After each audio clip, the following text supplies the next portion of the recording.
Hi, HRN listeners. We're celebrating our 15th anniversary, and we have a really fun campaign and an ask for you. This 15th anniversary tour is aiming to bring you closer to unique food and music experiences in some of the most exciting cities in America.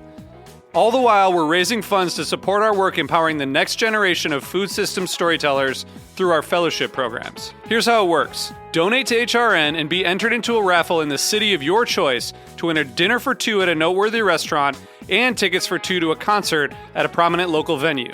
We have incredible partners in New York, Los Angeles, Philadelphia, Nashville, Las Vegas, Charleston, Asheville, and Ardmore, Pennsylvania, who have donated a meal for two and two tickets to a concert of the winner's choice. And all donations help fund our fellowship programs, where we're helping to build essential workforce readiness skills and food system storytelling skills. Check out heritageradionetwork.org/15 to donate and enter to win today. That's heritageradionetwork.org/15.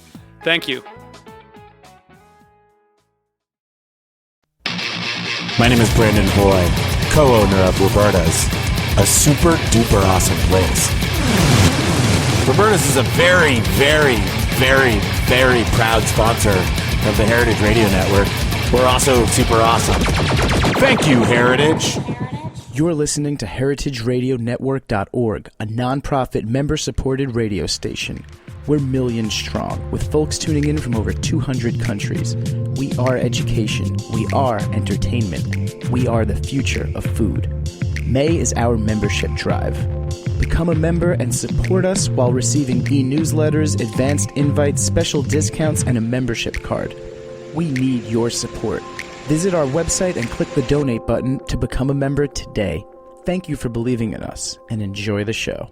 Hello, Mr. and Mrs. America, from border to border, coast to coast, and all the ships at sea. Streaming live from the County of Kings, Brooklyn, New York City, on the Heritage Radio Network. Are you ready for the fastest half hour on the internet today? It's the Mike and Judy Show, spanning the globe for high-minded hijinks and lowbrow kinks to bring you the best in sex, drugs, rock and roll, and nuclear fission. They're too bad for radio and too good-looking for television. And now, here they are, America's last best hope to make the internet safe for absolutely no one. Two people who will do pretty much anything for a pizza. Your hosts, Mike Edison and Judy McGuire. I don't know why it made me laugh so hard today. Because we're pizza whores. Yeah, and we're not even getting free pizza today. It's Mother's Day. It's Mother's Day, and why do you bring that up? You know my mother's dead. Oh, I'm sorry. It's Mother's Day, but look, it's very quiet here today because all the kids are usually here at home visiting their parents and thanking their moms for keeping them afloat. Yeah, getting an extra little check in the trust fund this month. It's very nice. You know, speaking of mothers, how do I make the segue from Mother's Day to punk rock? Mother. Like that. With a little Danzig. Yes. He's your homeboy, right? I love him. I used to love him. But let's introduce our guests because I'm sure they're going to want to say something about what you're about to bring up, which I have had a preview of. Yes, and you were ranting and raving, as was your main man, Spiro. What's his last name, Mike? This is a big Greek thing. Panasopoulos. Who was here once before visiting us with his musical rock band. You have a rock band. Yeah, I'm the bass player for Gorilla Gorilla, hardest working bar band in New York. Hardest working band at Autos, anyway. Yeah. Exactly. We'll be hearing from them a little bit later. And our good friend Paul Gerard. From Exchange Alley. Hi, Paul. Hey, everybody. Exchange Alley, an excellent restaurant down the East Village. 9th Street in the East Village. On 9th Street, and which I love, by the way. So I went the other night to the Punk Chaos du Couture. You went to the Met Ball, Mike? I didn't go to, oddly, I wasn't invited for all my punk rock. Do they know who you are? For all my punk rock bona fides. No, those motherfuckers, I'll tell you, the exhibition itself didn't piss me off the way I expected it to. In fact, my cultural attaché said you were getting angry because you weren't angry enough, and it's true. I did go there to get kind of pissed off, and truly, it's kind of underwhelming in some ways. The exhibition itself, the Vivienne Westwood stuff was really strong. The original stuff.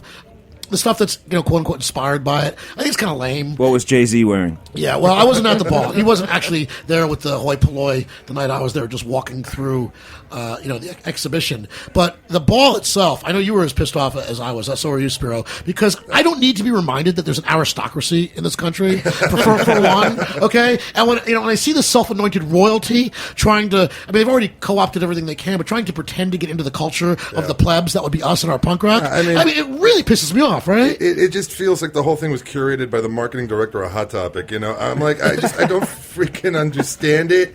It's punk. At least me growing up and loving punk rock music, man, it was about being Fuck dirty you. and being down and puke and blood and pus. Well, it was fun. Yeah, it was fun.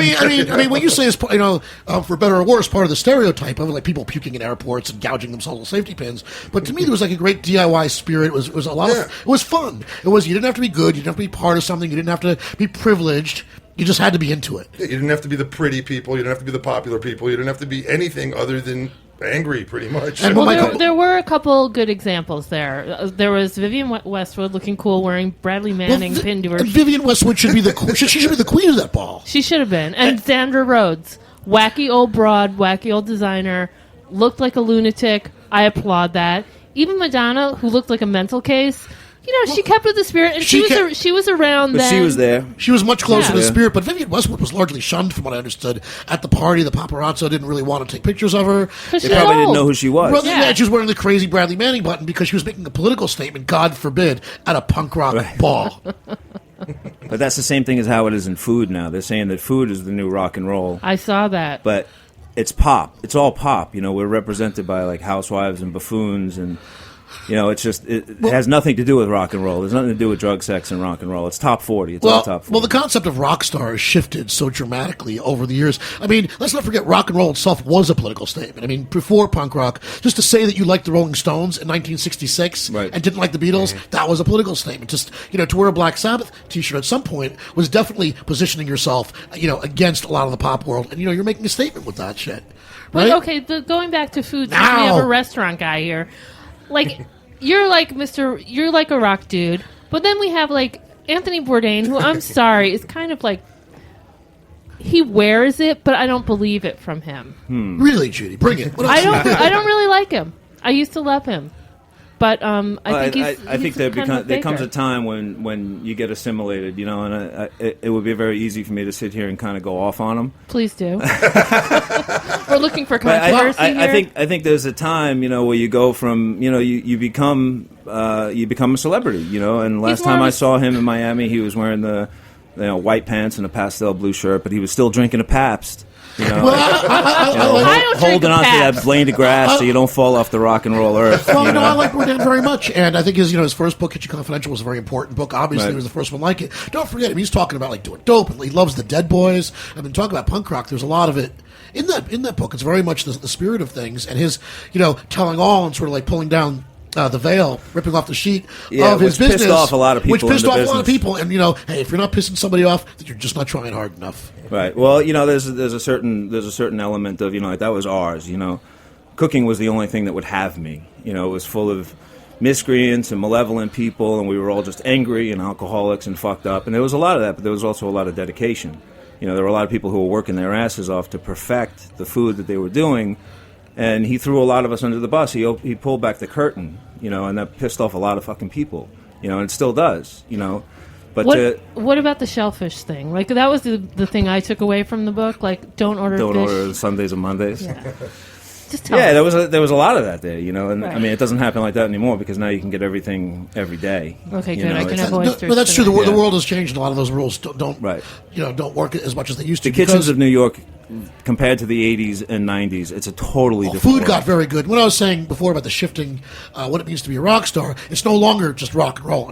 Now we throw the word around rock star. Right. For anybody who's sort of a celebrity, anybody who's kind of a stud in their IT profession. guys all of a sudden are rock stars, like tech guys. Which I'm saying, it doesn't mean anything anymore. But there's nobody throwing TVs out of windows, It's just not happening anymore. I'm glad about that. Let me tell you something. I'm not glad about that. Don't knock it till you've tried it, because there is nothing like the sound of like a 26-inch RCA color track. Exactly. You know, hitting I like hear in the you. air shaft 14 stories down, okay? I hear you. And I speak from personal experience. I do too, yeah. It's great. This is like a guy thing. I've never had an urge to hurl any appliance out the window except for Spiro's cell phone a couple times. I did threaten that. I've grabbed it and threatened I think it to do starts that, early but- because if I remember correctly, me and Paul were in high school. We used to throw all the chairs out the window, the textbooks. Yeah, everything. The teachers would. Me and him grew up together actually, and the teachers would come in, and there'd be this empty classroom, and we'd all be standing around like we didn't do anything. I love hearing these two talk because there was a story in the Times yesterday about how the New York accent is disappearing. I do not find that to be true. Oh, forget about it. Judy actually does. Don't make us mad. It comes out worse. Yeah, Judy does me doing a Brooklyn accent better than I actually do my Brooklyn accent. Judy, what the fuck? Judy, come on, this is killing me. It's like the honeymooners over here. I want a chocolate. I want a beer. Well, lately it's been coffee. Well, you know, speaking of throwing TVs out of windows, I mean, I still think there are certain riffs that, you know, it's a matter of the execution. It's the singer, no, not the song sometimes. You know, things that just never get tired when they're done right. Right. The missionary position and fried chicken come to mind. Right. And I'm segueing into your menu. This is my big segue into your menu. I love the jambalaya balls, by the way. Before I was at your restaurant, I didn't even know jambalayas had balls. Yeah. You have to kill a lot of jambalayas to get all those balls. But it's obviously New Orleans cuisine to some degree, right? Inspired. How do we describe it? I call it Brooklyn to Bourbon Street. It's everything that, you know, I've been cooking for 30 years. I started in the business when I was 13 years old. And, you know, like I said before, it was one of those businesses that, you know, it was the only place that would have me. You know, you could go in there and you could be who you wanted to be, and they would just chuck you in the back, and they would leave you there alone. But it turned out that I loved it. I loved being there, and I was inspired by a lot of the guys there. And they were doing the same things then that the guys were doing in music. You know, like they were actually living like rock stars then. They were partying their asses off, but they were working really hard, and they were very dedicated to what they were doing. It was like they were doing their scales. You know, they were learning classic French technique, and they were working very hard. So when I finally moved to New Orleans, I stayed there for about 15 years and worked and, you know, stayed and partied with a parade of success stories. And now, after 30 years in the business, my style has become everything from Brooklyn to Bourbon Street. I take a lot of the best things from everything that I experienced. We were talking before when you were starting out, the guys in the line where you were cooking. It was like a rogues gallery, it was a real murderer's row of superstars. Who were you working with? When I This was on the line before anybody really became rock stars. Yeah, we were all line cooks together. I worked at Bayona, Susan Spicer's place, and I was there with John Harris of Lillette, who was my partner in Exchange Alley, Donald Link of Cochon and Herb Saint, and Billy Brightson of the famed Brightson family down in New Orleans. We were a bunch of rogues. It was great. I mean, I do like the way you sort of like rice balls are kind of I think they're Brooklyn. At least that's what the only Very place I've Brooklyn ever thing. had them. And you made them. When I used to work at a pizzeria, people would come in and say, "You have rice balls?" I'd say, "Do I look like I have rice balls?" I mean, the thing about the but you jokes got your never big end. brajol. Yeah, well, I got that's Paulie's big brajol. you start with the balls. My and whole then menu you go is for the sexual. brajol. I mean, that's The whole menu. I got the hard herb hanger, Paulie's big brajol, the salty balls, dirty gravy. It just never ends. And then the best thing of all is the French fry po' boy. The best, like, the first time I saw it, I had to have it, and Spirit's like, oh, that sounds disgusting. Like, guess who gobbled half of it? Yeah, it's like a heroin and now sandwich. I have it every Saturday. But that's real Newark style, right? We're talking about putting potatoes on sandwiches. That's like Jersey City, man. Well, the original po' boy, when it started in New Orleans, the streetcar drivers went on strike. And when they would go to the po' boy shops, the people would see the strikers coming, and they'd say, "Here comes a po' boy." And they couldn't afford meat, so they would just shove the potatoes into the bread. And the original po' boy was a French fry po' boy. Oh, I didn't know that. Yeah, they used to call it a loaf, though, like an oyster loaf. Or Delicious. An oyster loaf, you say. Yeah. So how are the oysters in New Orleans these days? I was down there a few months ago, and I was guzzling a few over at Acme for breakfast, as my wont. Post all the oil spills and hurricanes, what's the seafood situation in New Orleans? The Gulf is good. You know that. The Gulf is so huge. That was just a drop in the bucket, you know. And a lot of people, I had Gulf oysters on the menu, and I had Gulf shrimp on the menu, and people didn't want to eat them because they were afraid of the spill. But it really is just a drop in the bucket, and the seafood industry needs people to support it down there. Yeah, everything I had down there was fantastic. I mean, I never really worry. I mean, some people I think are a little snooty about Gulf oysters in the first place, and they rather get stuff from either the Pacific Northwest or the Northeast. Right. How do you feel about the Gulf oysters relative to, say, I love the Blue Points too. I always try to buy local, the oysters, from off of Long Island and Rhode Island, close to us. I think they're great. I think New Orleans oysters. They are what they are. They're big and they're They're huge, and sometimes they're hard to suck down, but you got to get it in you. You know, like everything else in New Orleans. Like Paulie's Big just Brajol. fucking take it on the chin. You know, No, well, Like Paulie's Big Brajol. Yeah, get it in you. Open wide and get it in you. Like Paulie's Big Brajol. Like Paulie's Big Brajol. Tell you what, why don't we take a break? I think we got some Girl to Grill coming up. Spiro, what do we got? not sure. It's something from our first album, though. We're working on a second. I believe it's a song called Cemetery. All right. Here we are on the Mike and Judy Show. Here's Girl to Grill. See you guys in a second.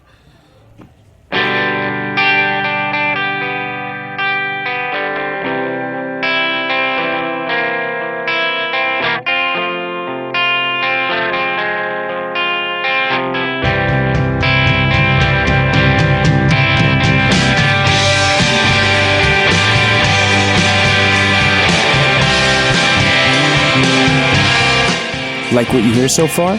Support the network and become a member. Membership helps us bring you the best food radio in the world and gives you access to thousands of dollars in discounts at the sustainably minded businesses that support us. To become a member, visit heritageradionetwork.org today.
That band is so good. That bass. That bass is so good.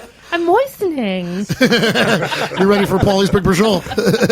Now, they're friends. Spiro's in the room. No, thank you, Spiro. I believe you have an event coming up that we're going to plug here. Well, yeah, actually, we have. Is that what they call rehab these days? Yeah. Nice. That was last week.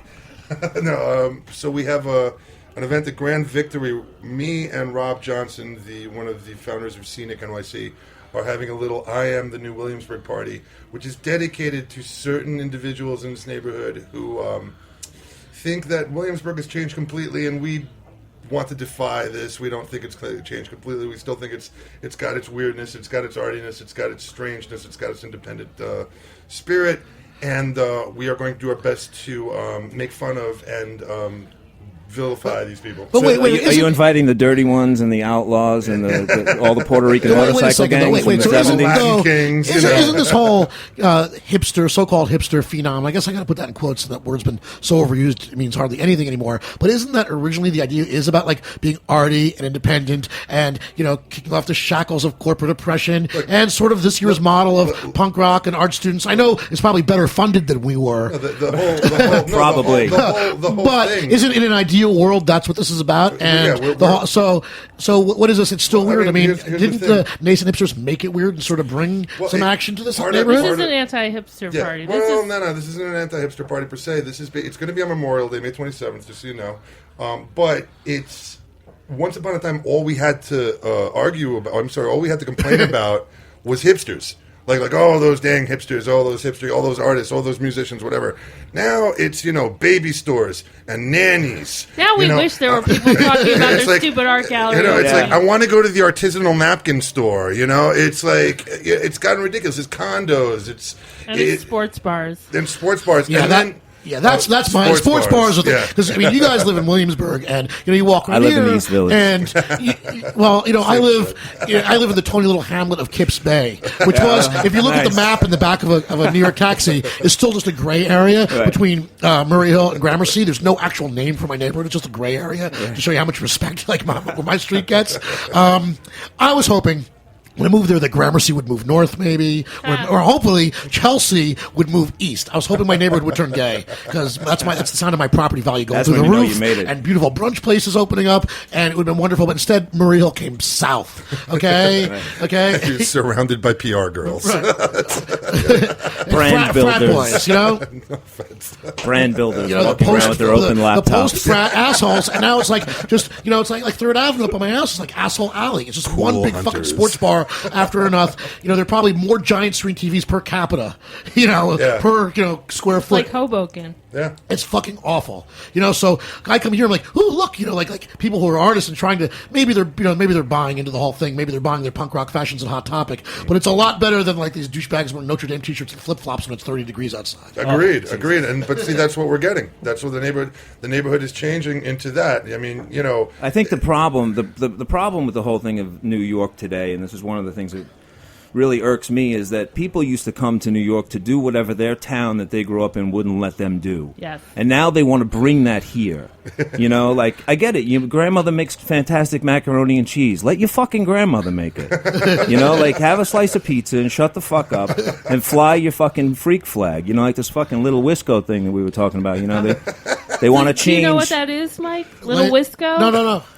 Tell them. It's like a group of restaurateurs in the village, in Greenwich Village, that they want to change the name of it to Little Wisco. What? You know, it's like it's the fucking village. You know, like if you want like a little piece of bushwick. Wait. They want to change the name of Greenwich Village? Yeah, they want everybody to know it as Little Wisco. What Little does that even fucking stand for? Wisconsin. You know, go fuck yourself. Yeah, Little Wisconsin. Is that what it stands for? Oh yeah, Bob Dylan created everything he did in Little Wisco. You know, like, are you fucking kidding me? Like the cultural and political hub of everything. You know, it's the fucking village. You know, that shit gets me. That gets me. That, you know, everybody wants to create their little Midwest in Brooklyn. Well, you know, New York, one reason I think we came here, Judy, right, is because New York was horrifying to the people we were trying to get away from. They weren't going to cross the river. Okay, the Hudson River, the East River, this was like a moat around our castle. Exactly. And it kept away you know, the square people that we didn't want to see because New York wasn't really very welcoming to them. Right. But over the years, you know, since it turned into a shopping mall, Manhattan, it's now welcoming to exactly the people I was trying to run away from. And exactly the people I was trying to run away from are too often the only people who can afford to even live here anymore. Right. Because the artists and, you know, the reprobates and the poets down on their luck and the filmmakers who hadn't yet make it, you know, can't afford to live here anymore, you know, without some bankrolling. Yeah, I mean, it's tough. It's definitely tough to live here, and it's tough to make ends meet. But if you're here and you're going to do it, the thing about it is, like, be a fucking New Yorker, you know? Like, you know, it's not about bitching. There was a thing in the Times the other day about, you know, some guy saying, I didn't move here for lattes and bike lanes. Go fuck yourself. You know, like, I run a business here. I'm here every day. Every day I'm sweeping up the front of my store, and I'm listening to Willie Colon, and I'm arguing with my cab drivers, and I'm talking to my neighbors. Be a fucking New Yorker, you know? Toughen up, and stop crying about it. Create, be an artist. You know, be a part of the community. Be a fucking New Yorker. And that's part of the problem. It's not that community that I used to know. Now, I was walking around the East Village on Saturday night, and it was crazy. It was like a lot of the post-frat assholes, unfortunately. Why on God's earth would you want to open up a restaurant in the East Village in 2013? Because just that, like I'm a New Yorker. I'm here. You know, I grew up in Brooklyn. You know, we used to hang out in the East Village all the time. You know, I grew up in the East Village. I mean, you know, my adult life was spent there. As Judy's, where we came up as self-described punk rockers. Right. Well, we started using drugs so early that I think our mental and emotional growth stopped at about 13. Yeah, pretty much. So my adult life, I don't think has really happened yet. Something to aspire to. No, but to what we're both saying, I mean, here's the thing. You know, I agree with him 100% that all you have is people bitching. You know, you have new people bitching, old people bitching. But our bitching is different. You know, yeah. Better. No, see, but the thing is, that's again, anger. This is going to sound, it's going to sound a little elitist, but I feel like I deserve the ability to bitch about it. Let me tell you something. We pay a fucking high premium to complain and to be elitist. You know. Yeah, I got the shit kicked out of me one time, and he said to me, "You used to have character, now you got definition." So, you know, I have 3D, you know, examples of why I have the ability to bitch. You know. So what's the clientele like over at Exchange Alley on a Saturday night? I'm actually very blessed with my clientele. Everybody's really cool. You know, they walk through the door and they get it. You know, I built the place that I wanted to hang out in. You know, and I had a lot of help from Billy Gilroy. He helped me design the place, and the reason the place is so much like me is because of him. He owns Employees Only, Macau Trading Company, and we had a great time doing it. I GC'd it. I was there from, you know, the minute I put the key in the door. You know, I never left, and we did everything ourselves, and the clientele gets it. You know, they come in and they get it. They get the music, they get the food, they get the staff, and it's very homey. It's very homey, yeah. And your staff is amazing. Your staff, like, is not all, wannabe models like coffee shop or. But they are like beautiful. That. They are beautiful. They are not an unattractive. Okay, so I had a Jay McInerney moment here. I don't go to nice places that often, but Spiro. they're all. Take me somewhere nice, Daddy. I'm gonna take it to Roberta's in a minute. For free pizza on your dime. But yeah, they're all really sweet. Did you? Well, I don't have to hand people like a manual. The people that work there, they've worked with me in the past. They know me. They know who I am. And it's not like I have to give them a manual with like the Exchange Alley ethos in it, and how I want people to be treated. It's very simple. We've all been through it. Once you get the shit kicked out of yourself enough, you treat people like you want to be treated. And that's how it is. It's do unto others. It's very simple. We don't want any kind of attitudes when you walk through the door. Some restaurants you walk in and they make you feel like you're imposing on them. What was that? I don't want that. What was that deli they used to have in Austin? It was like Schlotsky's Jewish Deli. It was like all the food without the attitude. Right. I was like, "Fuck you, motherfucker! I want the attitude. Your food's not that good. At least you could do is have a waitress insult me." But you know what? Like for all this like salty attitude and everything that I spew all the time, and it's like. I've actually mellowed out a hell of a lot in my life, and I don't want that. Now the things I want in life are very simple. Like a good meal, a good time, some good friends, some good wine. Just keep it simple and have a nice day. It doesn't really have to be so complicated. Yeah, I've had great experiences in your restaurant. I had dinner there a few times, and it was always excellent. I think, though, everywhere in the service industry at large, in the restaurant business in New York, I think people have become more enlightened. I mean, it's just gotten so much better over the last 5 to 10 years. Because of all the 12-step plans. We have no choice. They fucking drill it in us. Yeah, well, there's a lot of, for all the debauchery, there's a lot of sobriety in your business, too. There's a lot of sobriety. Thank God. I wouldn't be where I am if I wasn't. I mean, how do you manage that? Okay, you guys don't have a full liquor license, which I don't think is... As a drinker, I don't think it's missed because you have beer cocktails and stuff. Right. How do you manage being in such a high party industry and stay sober? It just got to a point where it was just too much. I had to make a decision. Either I was going to live or I was going to live like a cockroach. I decided to live like the way I'm going to live. Plus I've done it. I've always been a very adventurous guy. So. The adventure is done. It's like reading a chapter in a book. Like you read a chapter, you're not going to keep reading the same chapter over and over and over again. Right. I want to see what the fuck happens. So the only way I can see what's going to happen in the adventure is if I put some of it behind me and move to the next chapter. Like I can look at a bag of dope or a bottle of booze and I know exactly what I'm going to get.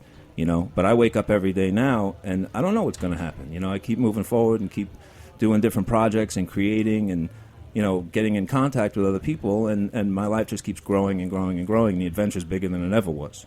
What is your next project? Can we talk about... What? That website. What website? No, we can't talk about that. Okay, well, we can't talk about his exciting new secret project. I have a bunch of things going on, and I was working on a show with Bourdain, Anthony Bourdain and Tom Colicchio. We were doing something a couple of years ago called Work the Line. Well, after today's show, that ship has sailed, I'm pretty sure. That ship has already sailed, and I don't have any problems with the guy. I just think, that I think that there's plenty of room for another voice. Like I kind of had this idea when we started working together. It was going to be more like a David Bowie, Iggy Pop kind of thing. Where he would kind of walk up and say, "Hey, come on, let's do something. Let's do it together." And that's how it was in the beginning. But I guess some people, they want to stay on top of the hill and they don't want to invite other people up. But the pie's a big fucking pie, and like. Yeah. There's plenty of room for plenty of different bands. He plays his music. I want to play my music. And like. Right now he's the reigning bad boy for whatever the fuck that means. He's been the reigning bad boy for quite a while. Right. He's been a personality longer than he's been. He's quickly becoming the Hulk Hogan of this business. Right. What can I say? God bless him. I do like his thing, and obviously he's turned his personality into like an industry. I mean, with every TV show he comes out, and every cockroach or still beating heart of a cobra that he eats. Right. Like the new show that he's got on, it's supposed to be like Heart of Darkness and everything, but like I watched it and it was more like, if Joseph Conrad wrote that, it would have been, we moved deeper and deeper into the heart of darkness, and then we spent the night at the Four Seasons. Get in there. Where's the fucking adventure? So we're going to make a movie about Martin Sheen going down the river to whack Tony Bourdain. Yeah, exactly. Stay in the boat. The saddest thing about it, the whole legacy, though, is, of course, he's taken off and he's not really involved in his restaurant anymore. But if you ever had dinner lately at LaSalle's, he hasn't cooked for years. He hasn't cooked, but it's still... But he's a self-admitted, he's a self-admitted hack. He said that. He's not a very good chef. It's just incredibly how bad it is. Right, but he admits that. He admits that he wasn't on the top of his game. He admits it. He's a writer, and he's a good writer. He's a good writer. And I like the guy, and I think he's done some good things. But there wasn't only one fucking band at CBGB's. There's plenty of room for everybody. And that's a fine metaphor too to bring it around to the punk rock thing when we started. You think about the New York punk rock bands, the so-called New York punk rock bands, whether they're from New York or not, like the Talking Heads, like Blondie.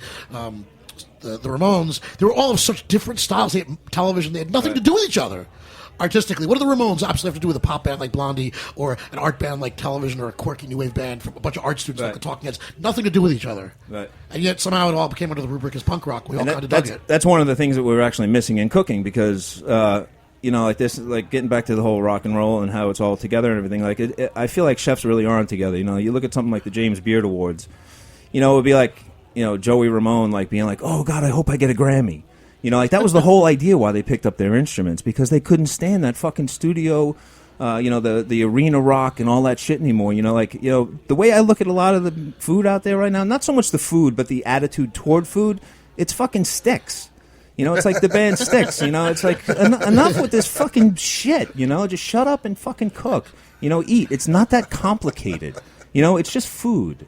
It's very important, and we all need it, and it sustains us, and there's a lot of great things involved with it. But really, when you get down to it, just enjoy your life and shut the fuck up and stop being so pretentious about it. Give me a good pork chop and apply heat. Exactly. Oh, we're out of time. Can you believe it? The fastest 30 minutes on the internet today. I'm just getting going. All right, well, you guys definitely have to come back. And to all you moms out there, happy Mother's Day for Mike and Judy and Mike Innocent for Joe the Engineer. We'll see you guys next week. Thank you. We got the Big Ups featuring Joe next week, right? Oh, yeah. Cannot wait. See you We're then. going to make Joe a rock star. Yeah, baby. All right.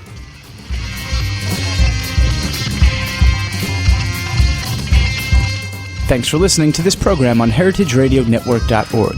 You can find all of our archived programs on our website or as podcasts in the iTunes Store by searching Heritage Radio Network. You can like us on Facebook and follow us on Twitter at @heritage_radio. You can email us questions at any time at info@heritageradionetwork.org. Heritage Radio Network is a non-profit organization. To donate and become a member, visit our website today. Thanks for listening.